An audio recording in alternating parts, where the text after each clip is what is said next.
ya publik dihadapkan pada tarik-menarik narasi tersebut gitu. Mau negara mau berpihak terhadap kesehatan masyarakat atau terhadap ekonomi, padahal kan nggak bisa dibenturkan seperti itu gitu.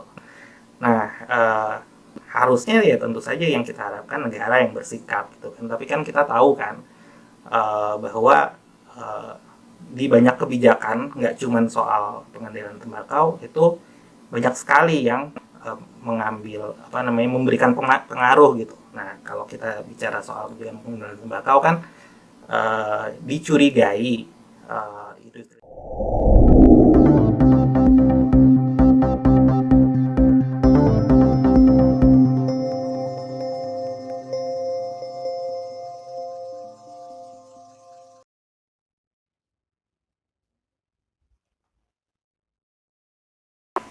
Halo, selamat datang di Prokes, Pro Health Podcast, edisi perdana podcast dari Pro Health, media kesehatan independen bersama saya Fidelis Eka Satria Santi dari Pro Health. Untuk tema kali ini, karena kita baru kenalan, saya mau menceritakan dulu bahwa latar belakang dari podcast kali ini adalah tanggal 31 Mei lalu seluruh dunia itu memperingati Hari Pengendalian Tembakau Sedunia. Jadi Indonesia ini intinya sudah menjadi negara surga bisnis rokok karena sudah mencapai 322 miliar batang pada tahun 2020 sebagai salah satu produk zat adiktif dari tembakau. Jadi ini angka yang sangat mengejutkan, tapi juga tidak mengherankan karena semakin banyak iklan, semakin banyak orang yang mengkonsumsi rokok yang sudah dianggap normal oleh masyarakat. Saya akan mengutip beberapa data juga dari pemerintah, misalnya dari Riskes DAS, Riset Kesehatan Dasar tahun 2018, prevalensi perokok anak sampai 9,1% dari tahun 2016 yang sebelumnya hanya 8,8%. Lalu yang kedua dari internasional riset juga, Institute for Global Tobacco Control di Johns Hopkins Bloomberg School of Public Health bersama Campaign for Tobacco Free Kids 2022. Jadi sepanjang 2015 sampai 2020 muncul nih fenomena baru di mana ada reklame, iklan, spanduk rokok yang dipasang di sekitar sekolah. Jadi kondisi ini sudah terjadi di 42 negara di seluruh dunia yang rata-rata berpendapatan kecil atau menengah.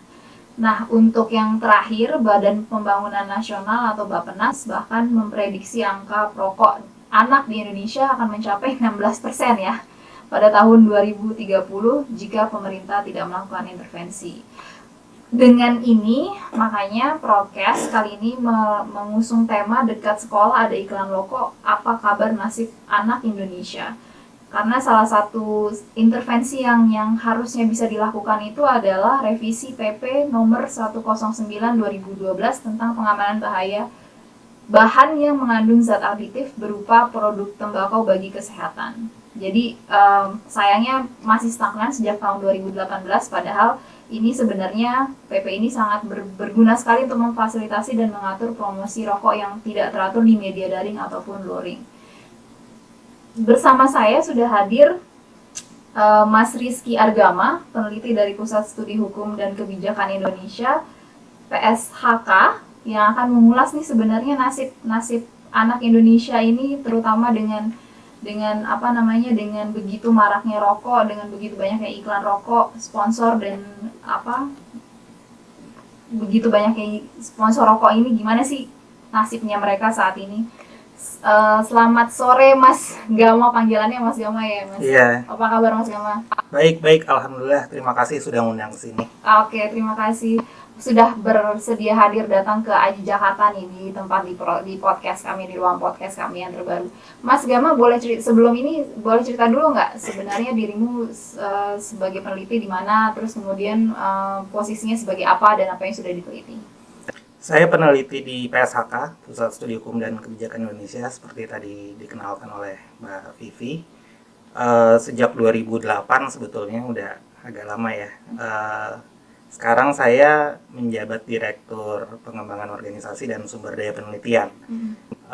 Kalau soal minat riset itu saya terutama lebih banyak di hukum tata negara, terutama kaitannya dengan reformasi legislasi, reformasi regulasi, kemudian freedom of association, sama ada satu minat riset yang beberapa kali juga saya kerjakan itu terkait dengan pengendalian tembakau. Jadi memang mungkin ya awalnya lebih dari minat pribadi, tapi ternyata ketemu dengan PSHK yang visinya sejalan tentunya dengan bahwa kita pengen negara yang sehat, bangsa yang sehat, dan salah satunya adalah lewat upaya pengendalian tembakau. Gitu. Terus kalau misalnya dilihat sebenarnya kan kita udah punya ada aturannya gitu ya tentang pengendalian tembakau juga, kemudian ada kawasan tanpa rokok itu juga sebenarnya juga sudah cukup lama, tahun 2012 yang sekarang akan direvisi. Apa sih sebenarnya kelemahannya kebijakan dari sisi kebijakan gitu loh? Kenapa sekarang masih kayak semacam menjadi polemik, bahkan angkanya malah prevalensinya malah jadi meningkat gitu, terutama di kalangan anak-anak. Betul. Ya kalau kita bicara soal kebijakan pengendalian tembakau, kita perlu lihatnya dari gambaran besarnya dulu ya. Kita bisa lihat bahwa kebijakan pengendalian tembakau di Indonesia itu bisa dibilang masih parsial ya, sangat setengah-setengah. Jadi kalau kita bilang punya nggak sih kita peta kebijakan pengendalian tembakau, itu belum ada sebetulnya yang betul-betul yang betul-betul menggambarkan visi Indonesia untuk mencapai pengurangan angka atau prevalensi perokok gitu, belum ada gitu. Kalau kita lihat instrumen regulasi tertinggi yang mengatur pengendalian tembakau apa sih? Undang-Undang Kesehatan 36 tahun 2009. Tapi kalau kita lihat di situ pasalnya nggak banyak. Ada pasal soal KTR, kemudian ada pasal soal yang dulu terkenal ya, ayat tembakau yang sempat hilang tahun 2009 yang menyatakan bahwa tembakau itu zat adiktif yang harus dikontrol. Nah, yang kemudian pengaturan berikutnya di PP 109 2012. Nah, satu sisi itu salah satu hasil kemenangan perjuangan para gerakan masyarakat pengendalian tembakau ya. Ketika tahun 2012 itu kemudian berhasil mendorong pemerintah mengeluarkan satu regulasi. Tapi sebetulnya high call-nya saat itu adalah kita punya undang-undang pengendalian tembakau. Jadi harapannya sebetulnya kita punya instrumen regulasi yang lebih tinggi daripada PP. PP itu risikonya besar untuk diubah oleh setiap rezim. Kayak misalnya PP terkait dengan tembakau itu sudah beberapa kali diubah sejak zaman Presiden B.J. Habibie, kemudian berubah ke Presiden Megawati, sampai kemudian Presiden SBY kemudian mengeluarkan PP 109 itu. Nah, kita nggak bisa prediksi rezim di depan nanti ketika berganti itu bagaimana mereka sikapnya atau politik legislasinya terkait dengan pengaturan pengendalian tembakau. Jadi PP itu bisa saja diubah begitu saja tanpa tentu campur tangan cabang kekuasaan yang lain. Beda dengan undang-undang. Kalau undang-undang kan ada negosiasi antara eksekutif dengan legislatif. Sementara kalau PP itu kelemahannya adalah dia cuma dibuat oleh satu cabang kekuasaan aja gitu. Itu satu hal ya. Jadi dari sisi instrumen sebetulnya juga tidak terlalu kuat. Yang kedua, PP punya keterbatasan. Dia tidak bisa memuat sanksi pidana gitu. Jadi bukan berarti nggak ada sanksi. Di PP 109 ada sanksi, tapi sanksinya hanya administratif gitu. Ada kelemahannya. Beberapa kasus misalnya, salah satu yang paling populer mungkin di sini boleh saya sebut ya, nggak apa-apa ya, soal audisi PB Jarum yang kalau kita masih ingat ya beberapa tahun yang lalu. Audisi yang menyeleksi anak-anak tentunya ya, anak-anak usia sekolah dasar gitu untuk mengikuti kompetisi bulu tangkis gitu. Disponsori oleh perusahaan tembakau yang terbesar di Indonesia. Kemudian para peserta itu menggunakan kaos dengan logo Jarum di kaosnya gitu. Nah, itu kan problematik ya sebetulnya. Nah, PP ini tidak bisa menjangkau hal seperti itu. Gitu loh. Kalaupun bisa menjangkau, sanksinya itu administratif. Hanya teguran tertulis atau misalnya penghentian kegiatan.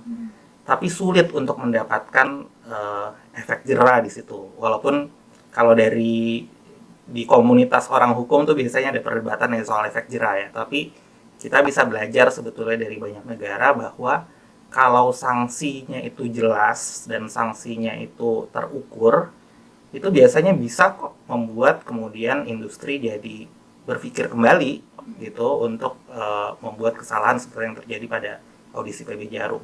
Di negara-negara seperti saya lupa kalau nggak salah di Prancis gitu ya, pernah ada Grand Prix untuk MotoGP seingat saya, itu sempat ada polemik soal sponsor gitu, jadi menampilkan sponsor atau iklan tembakau di sirkuitnya, tapi kemudian ternyata ada public health law di sana.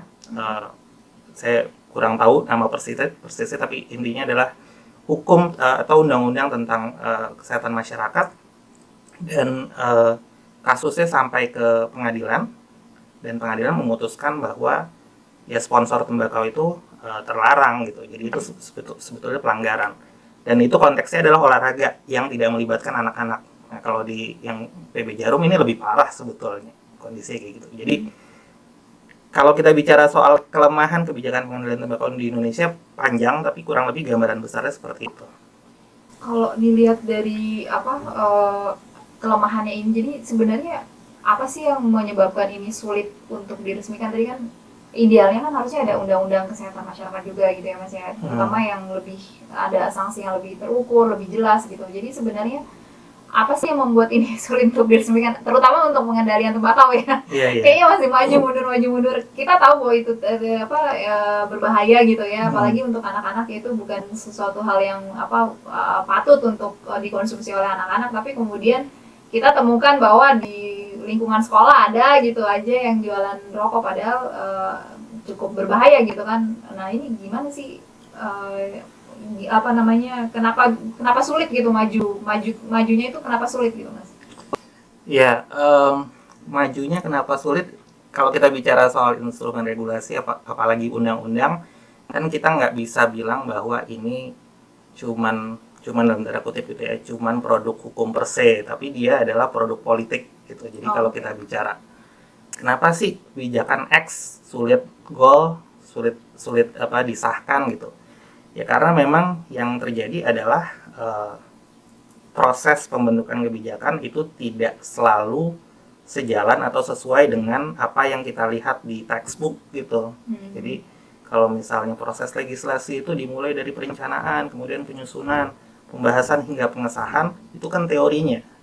Yang terjadi dalam 4 tahap itu jauh lebih kompleks, jauh lebih dinamis dari itu. Dan proses-proses politik, faktor-faktor yang lain, faktor sosiologis, faktor masyarakat, itu pasti turut berpengaruh. Nah, kalau kita bicara spesifik soal pengendalian tembakau, apa sih yang terjadi gitu ya? Ya ada banyak perdebatan ya soal ini ya. Kita sering bicara gitu ya, ada misalnya pertentangan antara ekonomi versus kesehatan. Perdebatan yang selama pandemi ini juga sering muncul gitu ya ke masyarakat. Sama soal tembakau juga seperti itu. Biasanya orang memperdebatkan, kalau misalnya tembakau dikendalikan, itu misalnya ya ada yang bilang pendapatan negara berkurang gitu karena pendapatan dari cukai menurun. Terus ada yang bilang soal isu ketenaga kerjaan gitu. Nah, tapi banyak riset sebetulnya yang menunjukkan sebaliknya gitu. Jadi misalnya soal cukai, pendapatan negara dari cukai itu sebetulnya hanya sepertiga dari biaya negara yang dikeluarkan untuk mengobati penyakit terkait dengan dampak negatif tembakau. Itu misalnya terkait dengan penghasilan negara. Kemudian soal ketenaga kerjaan misalnya, apa yang digaungkan terus oleh industri tembakau tentang jumlah tenaga kerja yang terkait dengan tembakau itu angkanya sebetulnya melebihi dengan angka yang sesungguhnya di lapangan gitu. Saya bukan orang ekonomi, jadi merasa tidak punya kapasitas gitu loh untuk bicara lebih dalam, tapi orang ekonomi biasanya banyak orang ekonomi yang bicara soal itu. Jadi fakta di lapangan, kalau saya nggak salah angkanya ya, ini gambaran saja. Misalnya di lapangan itu sebetulnya ada 600.000 petani tembakau, tapi seringkali yang dibesar-besarkan oleh industri tembakau adalah ada 20 juta yang terdampak gitu. Jadi mereka memasukkan soal pedagang kaki lima dan lain-lain gitu. Nah, Jadi seolah-olah tembakau itu adalah eh, komoditas yang sangat signifikan. Jadi narasi itu yang sengaja dibentuk gitu, eh, di hadapan publik, sehingga yang terjadi adalah kalau dari sisi pengambilan kebijakan, eh, ya publik dihadapkan pada eh, tarik menarik narasi tersebut gitu, mau negara mau berpihak terhadap kesehatan masyarakat atau terhadap ekonomi, padahal kan nggak bisa dibenturkan seperti itu gitu. Nah, harusnya ya tentu saja yang kita harapkan negara yang bersikap gitu kan, tapi kan kita tahu kan bahwa eh, di banyak kebijakan, nggak cuma soal pengendalian tembakau, itu banyak sekali yang mengambil memberikan pengaruh gitu. Nah, kalau kita bicara soal kebijakan pengendalian tembakau kan dicurigai industri tembakau itu turut bermain gitu ya, turut mengintervensi dalam proses pengambilan kebijakan. Nah, sulitnya lagi adalah kita sampai saat ini belum menjadi negara pihak FCTC, Framework Convention on Tobacco Control, konvensi internasional tentang pengendalian tembakau. Nah, sepanjang kita belum mengaksesi FCTC, tidak pernah akan ada tekanan politik secara internasional kepada pemerintah bahwa kita harus bisa comply dengan standar-standar yang ada di dalam FCTC. Sama misalnya seperti beberapa negara di luar sana yang belum mengaksesi FCTC. Saya kasih contoh aja yang besar, Amerika Serikat. Amerika Serikat itu dia belum menjadi negara pihak FCTC, tapi pada masa Presiden Barack Obama mereka punya pengaturan yang baik gitu. Akhirnya sampai sekarang kemudian pengaturan pengendalian tembakaunya itu juga berdampak positif bagi mereka. Nah, Indonesia kan sudah bukan jadi negara pihak FCTC, pengaturannya pun masih jauh panggang dari api gitu loh. Dan kita nggak usah membandingkan dengan Amerika Serikat gitu loh. Indonesia itu jadi satu-satunya negara Asia Pasifik yang belum jadi negara pihak FCTC gitu loh. Jadi selain Indonesia itu negara-negara kecil lah, negara kecil di Eropa Barat, negara kecil di Afrika gitu. Jadi kalau kita banding ASEAN, semuanya anggota negara pihak FCTC, cuman Indonesia yang bukan gitu. Jadi negara ASEAN udah semuanya sudah, cuman semuanya Indonesia sudah. belum. Iya, harusnya sih kita malu ya. Iya. Harusnya kita malu. Gitu kira-kira. Tapi kalau tadi harusnya ekonomi tidak bisa dibenturkan gitu kan ya dengan ya pasti harusnya ekonomi tidak bisa dibenturkan dengan masalah kesehatan gitu. Kalau untuk yang masalah terutama dengan anak ini, bisa nggak sih di pushnya itu dengan hak anak gitu? Karena kemarin saya ikutan webinar itu dari Kementerian PPA gitu ya, perlindungan terhadap anak itu justru hak anak itu yang kemudian akhirnya mencuat gitu ya, harus makanya muncul dengan kawasan ramah anak, terus harusnya makanya muncul kayak semacam mempromosikan KTR ini gitu. Bisa nggak di-pushnya dari hak anak gitu untuk bisa sedikit accelerate lah istilahnya gitu. Iya. Kalau menurut saya memang kita harus menggunakan berbagai pendekatan ya. Jadi nggak bisa cuman satu arah aja gitu. Dan saya pikir mengedepankan isu soal hak anak ini juga penting, dan kasus PB Jarum kemarin itu juga jadi pelajaran penting gitu loh. Korbannya nyata, korbannya anak gitu loh kan, walaupun tidak terlihat seperti korban gitu karena itu kompetisi olahraga, tapi sebenarnya mereka korban gitu loh. Mereka jadi semacam media gitu, medium untuk mempromosikan produk tembakau gitu. Itu akhirnya mereka jadi korban.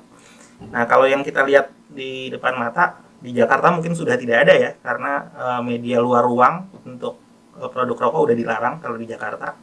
Tapi kita keluar sedikit aja ke Depok, ke Bekasi itu masih ada gitu. Dan sedih sekali kita ngeliat kan, maksudnya 10-20 meter dari gerbang sekolah tuh ada iklan rokok. Di Jakarta walaupun nggak ada media luar ruang, tapi di warung tetap ada jual rokok gitu. Jadi anak SD, anak SMP mungkin bisa beli rokok ketengan gitu kan, 1.000 per batang. Nah, itu nyata. Jadi kalau dulu yang selalu data yang diangkat itu soal 2/3 lelaki dewasa di Indonesia adalah perokok gitu. 5 tahun terakhir perlu terus digaungkan bahwa angka perokok anak itu semakin meningkat. Itu satu. Yang kedua, usia merokok pertama anak itu semakin turun. Jadi kalau dulu itu, saya datanya kebetulan lagi nggak pegang, tapi misalnya dulu anak pertama kali merokok itu 10 tahun, sekarang tuh turun jadi 8 atau jadi 7 tahun. Nah itu kan bahaya banget ya. Bahkan sekitar mungkin 6-7 tahun yang lalu kalau nggak salah tuh ada video ya viral soal anak umur 2 tahun merokok gitu ya. Yang kemudian 10 tahun kemudian keluar lagi videonya dia sudah sehat karena sudah berhenti merokok gitu. Nah, tapi ya saya pikir perlu dari berbagai arah ya, dan soal hak anaknya jadi salah satunya gitu. Walaupun saya lihat ada data yang menarik juga ya. Jadi ternyata daerah yang sudah punya perda KTR itu belum tentu menurunkan angka perokok anak. Oke. Artinya keberadaan perda KTR itu tidak berbanding lurus dengan pencegahan gitu ya, keberhasilan pencegahan perokok anak. Artinya apa? Artinya intervensi yang dilakukan itu nggak boleh tunggal. Gitu. Intervensi itu jangan puas kalau udah punya perda KTR berarti pengendalian tembakaunya baik. Nah, bisa seperti itu gitu. Jadi sama seperti tadi saya bilang, pendekatan harus dari berbagai arah, intervensi negara juga harus dari berbagai arah. Ini kalau misalnya kita bicara soal pengendalian tembakau tuh, intervensi negara itu ada macam-macam. Yang pertama, larangan iklan, promosi, dan sponsorship, atau biasanya dikenal dengan istilah TAPS ban, Tobacco Ads Promotion and Sponsorship Ban. Jadi larangan iklan, promosi, dan sponsorship. Kedua, kewajiban pencantuman peringatan kesehatan dan informasi produk. Kita sudah punya dan sekarang sudah bergambar, sudah jadi pictorial health warning. Kalau dulu masih teks gitu. Terus yang ketiga, KTR, kawasan tanpa rokok. Yang keempat, pajak dan cukai. Kemudian yang kelima, litigasi. Jadi itu misalnya perlawanan gugatan dari industri tembakau, atau sebaliknya gugatan terhadap industri tembakau itu juga bisa. Kemudian yang terakhir itu yang ini mungkin bisa dibilang level yang paling tinggi ya, rokok dengan kemasan polos atau tobacco plain packaging. Jadi ini salah satu instrumen yang digunakan oleh sudah banyak negaranya. Salah satu pionirnya adalah Australia tahun 2011-2012. Jadi itu tujuannya adalah betul-betul membatasi brand image dari produk tembakau. Jadi kalau sekarang bungkus rokok kita kan peringatan bergambarnya tuh 40%, cuman di bagian tutupnya aja. Jadi bagian atasnya itu yang ada gambar paru-paru busuk segala macam gitu kan, semacam itu. Nah kalau negara seperti Australia itu dia pictorial health warning-nya itu 90%. Jadi seluruh bungkus rokoknya itu polos. Jadi di Australia itu bungkusnya berwarna coklat tua. Kemudian peringatan bergambarnya kalau nggak salah ada 60%. Lalu ada peringatan tertulis. Jadi semua rokok itu bungkusnya seragam. Jadi nggak ada lagi tuh yang namanya brand image. Terus istilah-istilah mild, menthol, apalagi macam-macam tuh nggak ada tuh.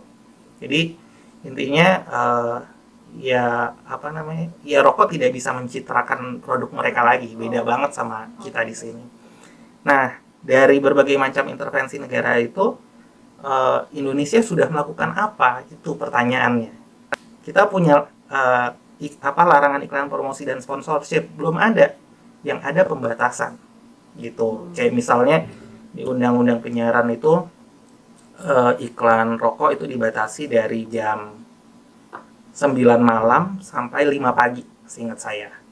Padahal kan anak-anak juga masih bangun banyak jam 9 pagi masih ngerjain PR, 9 pagi, 9 malam, 10 malam gitu.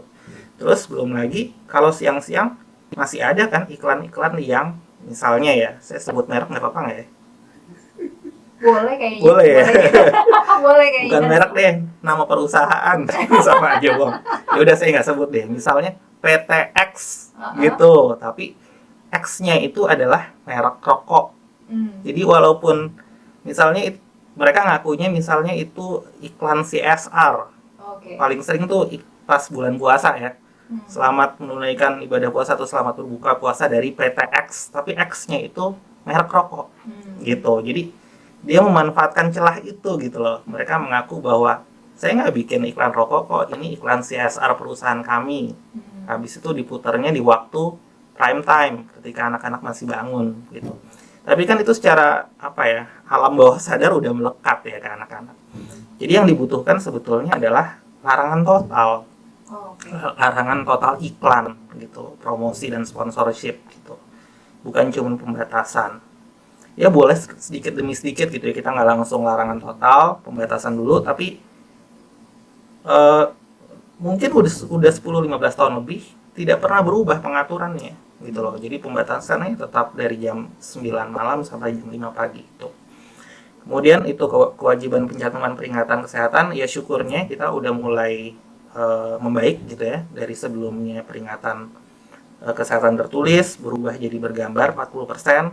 Ya harapannya kita bisa mengikuti negara-negara ASEAN yang lain lah, Thailand, Singapura, yang mereka itu 60% ke atas gitu. Jadi peringatan kesehatannya nggak cuma di bagian tutup bungkusnya doang, tapi di bagian bungkus bagian depannya itu semuanya peringatan kesehatan bergambar, gambar paru-paru rusak atau yang lain gitu ya. Gitu. Terus KTR kita sudah punya peraturannya, perlu dipertegas lagi. Cukai kita harus lebih konsisten. Kita tahu bahwa 2 tahun yang lalu kenaikan cukai ditunda dengan alasan pandemi. Alasan yang menurut saya tidak rasional. Karena kalau sudah tahu karena pandemi, berarti kita harus memperbaiki kualitas kesehatan kita. Salah satunya dengan menaikkan cukai tembakau. Tapi yang dilakukan pemerintah justru menunda kenaikan cukai tembakau karena pandemi. Jadi agak aneh, logikanya agak aneh. Kemudian tobacco plain packaging tadi, rokok kemasan polos mungkin kita masih jauh. Yang penting kita punya pictorial health warning dulu. Nah, yang terpenting adalah semua intervensi itu dilakukan. Kalau cuma separuh doang, KTR doang gitu, ya sama aja bohong tadi yang saya bilang. Hanya KTR itu tidak membuat jumlah perokok anak menurun gitu. Itu kira-kira. Jadi kalau misalnya nih kalau dilihat dari angkanya yang sekarang gitu ya Mas Gama ya, terus banyak negara yang sebenarnya udah sadar gitu kan ya, dan Indonesia kayaknya agak lama untuk mengikutkan diri, dan ternyata memang bukan hanya KTR doang tuh, ada begitu banyak step. Saya juga sampai pusing sendiri gitu ngerjainnya yang mana dulu gitu. Jadi apakah ini adalah faktor-faktor yang membuat masalahnya Indonesia tuh jadi kayak bisa dibilang tertinggal nggak ya? Bisa dibilang kayak bisa dibilang tertinggal gitu ya. Maksudnya faktor-faktor tertinggal sehingga angka prevalensinya tuh jadi meningkat gitu. Jadi akhirnya aku bisa menyimpulkan bahwa sebenarnya iklan rokoknya makin tinggi, promosinya makin hebat, brand image-nya makin bagus, makin keren-keren gitu. Di Indonesia justru kayak gitu nggak sih, Mas? Kalau misalnya lihat ini? Iya, jadi yang belum terjadi di Indonesia adalah rokok itu belum dianggap sebagai produk yang tidak normal. Oke. Gitu. Jadi sepanjang kenormalan produk rokok itu masih jadi sesuatu yang lazim di masyarakat kita, ya sulit gitu loh untuk membuat publik sadar gitu ya bahwa ini adalah produk yang berbahaya, anak kita harus dijauhkan, dan kita sebagai orang tua juga sebetulnya harus tidak memberikan contoh yang buruk gitu ya buat generasi yang lebih muda gitu. Nah, jadi tapi kan itu kan kita berarti kan bicara soal apa yang tumbuh di masyarakat. Nah, salah satu instrumen untuk mengubah perilaku kalau bahasa hukumnya itu ya, yaitu tadi regulasi. Jadi gimana cara mengubah perilaku masyarakat? Ya pakai regulasi gitu. Jadi sebetulnya langkahnya sudah benar untuk beberapa bagian gitu ya, ada KTR gitu. Ya tapi kedepannya ya harus lebih baik gitu. Jadi regulasinya harus lebih baik, peta kebijakannya dibikin gitu. Kebalik, peta kebijakannya dulu dibikin, lalu regulasinya diperbaiki, kira-kira kayak gitu. Tapi kan sebetulnya sekarang kita sedang bicara soal political will jadinya, gitu. Jadi sebenarnya arah kebijakan pengendalian tembakau atau arah kebijakan soal perbaikan kualitas kesehatan masyarakat Indonesia itu saat ini gimana sih gitu. Presiden Jokowi itu menggaung-gaungkan soal peningkatan kualitas SDM. Ada Indonesia 2045. Kemudian di RPJMN 2020-2024 itu soal kesehatan juga bicara soal pengendalian tembakau. Tapi apa yang tertulis dalam dokumen dan yang kita lihat di lapangan itu ternyata tidak sejalan. Jadi sebetulnya yang kita tagih adalah bukan cuma rezim saat ini, tapi rezim mendatang 2024 dan seterusnya. Ya apa yang dituangkan dalam kebijakan tuh harus sejalan dengan dokumen-dokumen yang sudah mereka susun dalam proses perencanaan pembangunan. Itu sebetulnya. Jadi dan pandemi udah 2,5 tahun ini harus jadi pelajaran berharga ya. Iya. Jadi pelajaran berharga bahwa kalau kesehatannya hancur, ekonominya hancur. Kita jangan membenturkan itu gitu.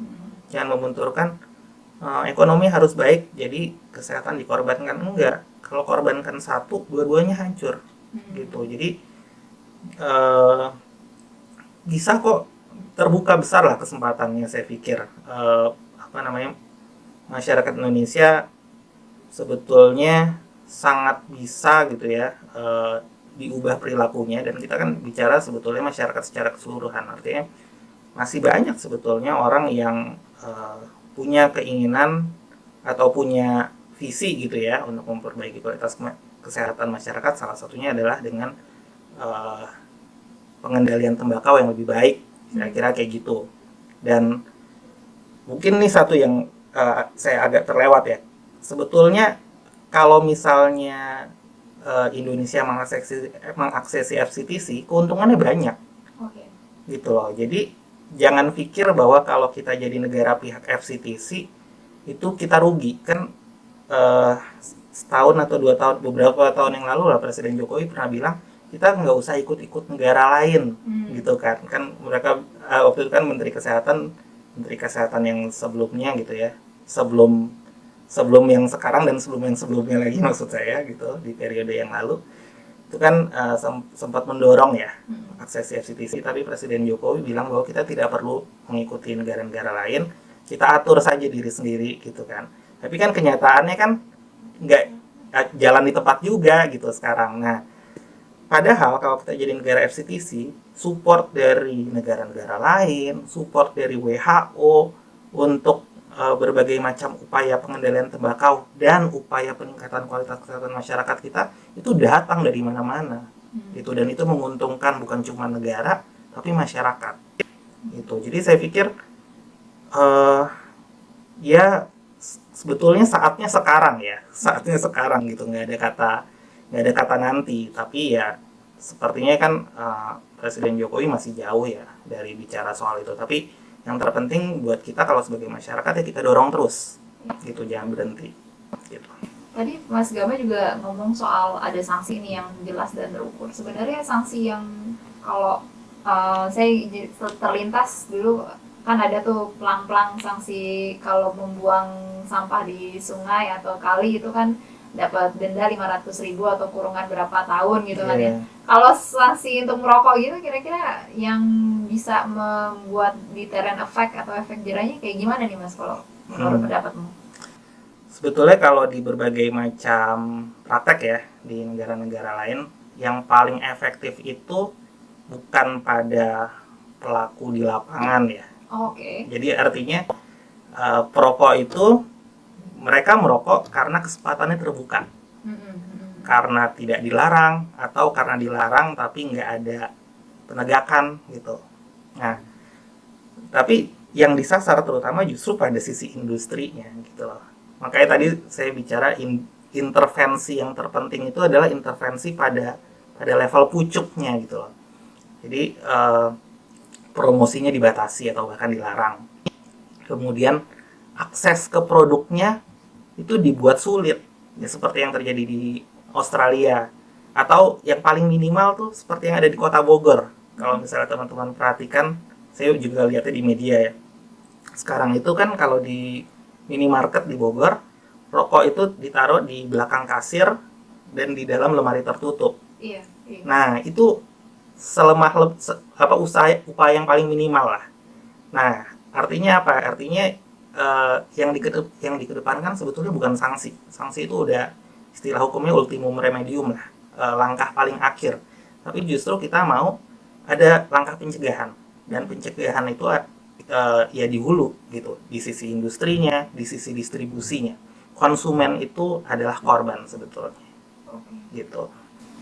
Ini juga berlaku untuk perokok anak nggak sih, Mas? Perokok anak kita lihatnya sebagai korban juga ya. Tentu saja gitu. Tapi mereka nggak bisa dikenain sanksi gitu. Ya itu dia, karena dia korban harusnya kan dia nggak kena sanksi gitu loh. Ya artinya ketika kita bicara KTR, yang ditekankan di situ kalau menurut saya seharusnya bukan sanksi atas pelanggaran gitu. Walaupun sanksi tetap penting ya, itu salah satu instrumen. Tapi yang ditekankan adalah bagaimana negara menjamin bahwa konsumsi rokok itu terbatasi gitu loh.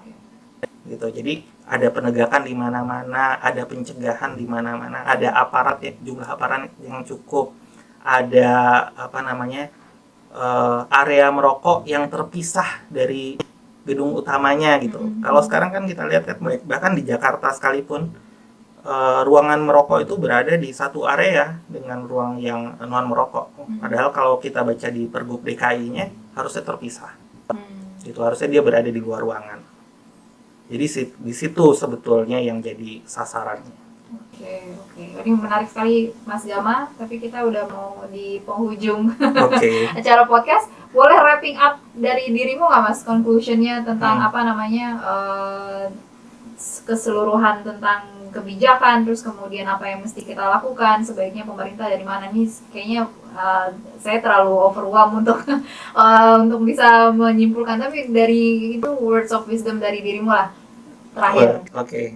Ya sama, saya juga overwhelmed kalau saya lagi bicara soal penggunaan tembakau, karena karena bicaranya jadi kemana-mana gitu. Jadi kadang-kadang tidak baiknya adalah jadi nggak fokus gitu. Tapi mungkin saya mau sedikit mundur ya ke sekitar tahun mungkin 2014 atau 2015. Kita pernah punya yang namanya RUU Pertembakauan. Bukan RUU Pengendalian Tembakau gitu. Jadi ada satu RUU Pertembakauan. Nah, RUU Pertembakauan itu mengatur hal-hal yang positif terkait tembakau. Jadi misalnya budidaya tembakau, peningkatan produksi tembakau dan sebagainya. Dia bicara sedikit saja soal pengendalian tembakau untuk kesehatan masyarakat. Jadi itu hanya ada satu bagian yang ya kalau saya bacanya sih soal pengendalian tembakau itu tidak dianggap penting dalam RUU Pertembakauan. Nah, yang mau saya sampaikan adalah kenapa RUU Pertembakauan itu bisa muncul dan kemudian dia hadir ke dalam prioritas legislasi dan menghilangkan RUU Pengendalian Tembakau. Nah, menurut saya itu adalah gambaran bahwa apa yang tadi saya sebutkan soal kenormalan produk rokok ini, produk tembakau. Jadi publik kita dan negara terutama karena yang perlu disasar adalah negara ini masih melihat bahwa tembakau itu sebagai produk yang normal. Padahal dia adalah produk yang berbahaya, harus dikendalikan.